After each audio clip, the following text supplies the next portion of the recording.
ഇന്ത്യയിൽ മറ്റൊരു സുനാമി കൂടി ഉണ്ടാകുമോ എന്ന വിഷയമാണ് ഇപ്പോൾ ചർച്ചയായി മാറുന്നത്. കടലിന്റെ അടിത്തട്ടിൽ കഴിയുന്ന ഓർ എന്ന മത്സ്യത്തെ തമിഴ്നാട് തീരത്ത് കണ്ടെത്തിയിരുന്നു. അതിനെ തുടർന്നാണ് സുനാമി ഭയം വീണ്ടും ഉടലെടുക്കുന്നത്. വെള്ളി നിറത്തിൽ റിബൺ പോലെ ശരീരമുള്ള ഈ മത്സ്യത്തിന് 30 അടിയോളം നീളമുണ്ടായിരുന്നു. കടലിന് മുകളിലെത്തിയ ഓർ മത്സ്യം മീൻപിടുത്തക്കാരുടെ വലയിൽ കുടുങ്ങുകയായിരുന്നു. സാധാരണഗതിയിൽ സമുദ്രത്തിൽ 650 മുതൽ 3200 അടി വരെ താഴ്ചയിലാണ് ഓർ മത്സ്യങ്ങൾ ജീവിക്കുന്നത്.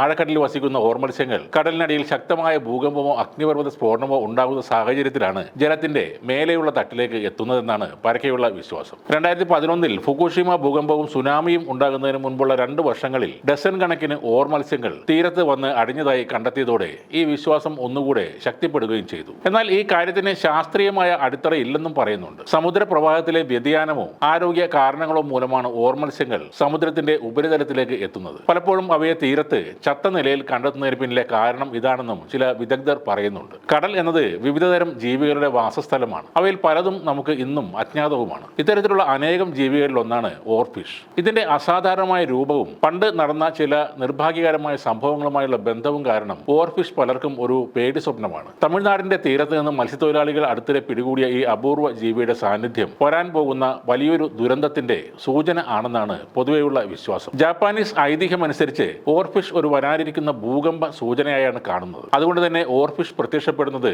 വലുതും വിനാശകരവുമായ ഒരു ദുരന്തത്തിന്റെ മുന്നറിയിപ്പായി ജപ്പാൻകാർ കണക്കാക്കുകയും ചെയ്യുന്നു. അതിന് ചില കാരണങ്ങളുമുണ്ട്. 2011 ജപ്പാനിലെ ഭൂകമ്പത്തിനും സുനാമിക്കും മുമ്പാണ് ഇതിൽ ഏറ്റവും ശ്രദ്ധേയമായ ഒരു സംഭവം നടന്നത്. ദുരന്തം ഉണ്ടാകുന്നതിന് ദിവസങ്ങൾക്ക് മുമ്പ് ജപ്പാൻ തീരങ്ങളിൽ ഓർഫിഷുകൾ അടിഞ്ഞതായി റിപ്പോർട്ട് ചെയ്യപ്പെട്ടിരുന്നു. മറ്റു ചില ഇടങ്ങളിലും ഇത്തരം അനുഭവങ്ങൾ ഉണ്ടായപ്പോൾ ഈ മത്സ്യത്തെ കാണുന്നത് ഒരു ദുശ്ശകനവുമായി വ്യാഖ്യാനിക്കപ്പെട്ടു. മെക്സിക്കോയിൽ ഒരു വലിയ ഭൂകമ്പം ഉണ്ടാകുന്നതിന് തൊട്ട് മുമ്പ് ഓർഫിഷിനെ തീരത്ത് കണ്ടെത്തിയിരുന്നു. മത്സ്യവും ദുരന്തങ്ങളും തമ്മിലുണ്ടെന്ന് വിശ്വസിക്കുന്ന ഈ ബന്ധമാണ് അതിനെ ഡോംസ്ഡേ ഫിഷ് എന്ന വിളിപ്പേരും നേടിക്കൊടുത്തത്. എന്നാലും ഓർഫിഷിന് ഭൂകമ്പങ്ങളോ മറ്റ് ദുരന്തങ്ങളോ പ്രവചിക്കാൻ കഴിയുമെന്നതിന് ശാസ്ത്രീയമായ തെളിവുകൾ ഒന്നുമില്ല. ഓർഫിഷുകൾ ഉപരിതലത്തിലേക്ക് വരുന്നത് പരിസ്ഥിതിയിലെ മാറ്റങ്ങളോ അവയുടെ ആഴക്കടൽ ആവാസ വ്യവസ്ഥയിലെ അസ്വസ്ഥതകളോ കാരണമാകാം എന്നാണ് മറൈൻ ബയോളജിസ്റ്റുകൾ അഭിപ്രായപ്പെടുന്നത്. അല്ലാതെ ഇതൊരു തരം മുന്നറിയിപ്പ് സൂചനയായിട്ട് അവരൊന്നും വ്യാഖ്യാനിക്കുന്നുമില്ല. എന്നാൽ തമിഴ്നാട്ടിൽ സമീപകാലത്ത് കണ്ടെത്തിയ ഓർഫിഷ് മത്സ്യത്തിന്റെ സാന്നിധ്യം ഭയപ്പെടുത്തുന്ന ദുരന്തങ്ങളുമായി ബന്ധപ്പെടുത്തിയുള്ള ചർച്ചകൾക്ക് തുടക്കം കുറിച്ചിരിക്കുകയാണ്. ഇത് ആളുകളുടെ ഇടയിൽ വീണ്ടും ഭയമുണ്ടാക്കാനും കാരണമായി.